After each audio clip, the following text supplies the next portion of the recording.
सकाळच्या घाईमध्ये असा नाश्ता बनवा, ह्या नाश्त्यामध्ये त्या भाज्यासुद्धा टाका जे लहान मुलं खात नाहीत.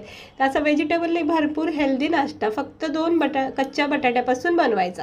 तर त्यासाठी 2 कच्चे बटाटे किसून घ्यायचे, स्वच्छ धुवून घ्यायचे. बघू शकता, स्वच्छ धुवून घ्यायचे. त्यानंतर अशा सगळ्या भाज्या बारीक चिरून घ्या जे लहान मुलं कंटाळा करतात.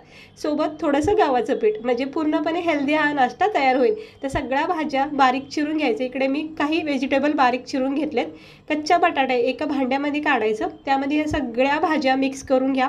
मग गाजर आहे, पत्ताकोबी आहे, शिमला मिरची आहे, मेथी आहे, पालक आहे, सगळ्या भाज्या अशा याच्यामध्ये बारीक चिरून टाकायचे. मग थोडंसं गव्हाचं पीठ टाकून हे मळून घ्यायचं. अगदी थोडंसं पीठ टाकायचं, थोडे जिरे टाकायचे, थोडं लाल तिखट, हळद, धना पावडर आणि चवीनुसार मीठ टाकून हे असं पीठ तयार करायचं. मग छोटेसे वडे करायचे. कमी तेलामध्ये तुम्ही असे हे वडे करून फ्राय करा. भरपूर भाज्यांनी असा हा भरलेला हा नाश्ता तुम्ही नक्की एकदा करून बघा. म्हणजे लहान मुलासाठी तरी खरंच खूप बेस्ट नाश्ता आहे. सगळ्या भाज्या टाकू शकतो, वरून आपण याच्यामध्ये गव्हाचं पीठ टाकले, म्हणजे एकंदरीत खूप हेल्दी नाश्ता आहे लहान मुलासाठी. सकाळच्या नाश्त्यासाठी किंवा टिफिनसाठी तरी नक्की करून बघा. व्हिडिओ आवडला असेल तर लाईक